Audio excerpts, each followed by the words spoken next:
Hey guys, welcome to the Carholics channel. In this video, I'm going to go through how to properly bleed the cooling system in both the BMW X5M and BMW X6M years 2010 to 2013.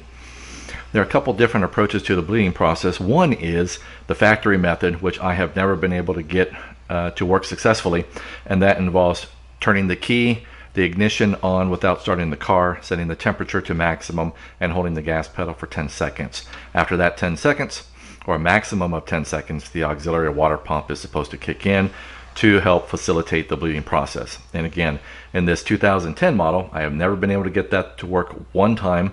And then also in a 2011 X5M, similar results. I was never able to get that to work at all. Now, the procedure I am about to show you works very well in both models. Before you get started, you want to ensure the engine is fairly cold to lukewarm, certainly not hot. And you want to ensure that the coolant expansion tank over here is full, set coolant up to the maximum level. And then the auxiliary coolant tank is also filled up to the maximum level. In addition, you want a few towels and or rags in order to fit in all of the open areas, and that's going to catch the coolant flowing out of the bleeding screws, and there are two of them, and both of those accept the same Allen wrench, which is 2.5 millimeters. And I'll post a link below. In this kit right here, this is Tecton, which is a very good brand, and here's a 2.5 right there. And as you can see,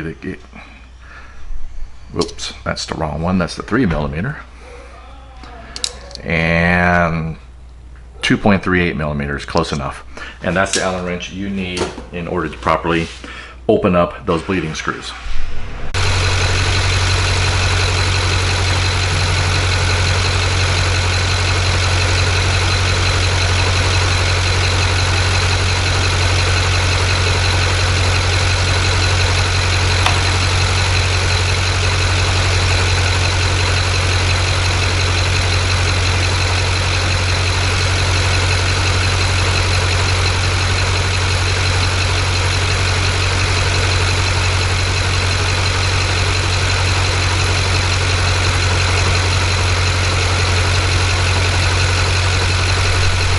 Okay, as you can see, the system is nice and bled. I opened up both bleeding screws a half a turn until there was a steady stream of coolant flowing out of both of the screws, and then I tightened it back up. Couple items: don't overly torque the screws. You don't want to strip it. Don't loosen it too much. Again, you don't want to lose the screws.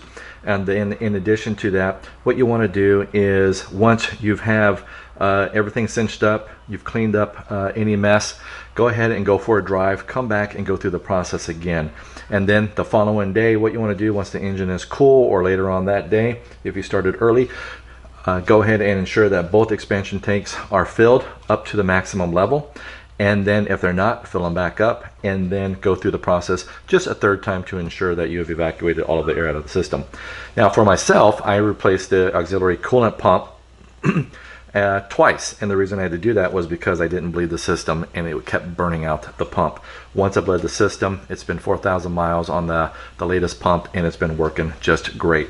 One thing I did forget to mention early on is ensure that the temperature for both the rear and the front climate controls are set to the maximum temperature. That opens up the heater valve over here, and then that way you have coolant flowing through the entire system to get that air out of these bleeding screws right here. Thank you for watching. I hope that helps. Have a great day.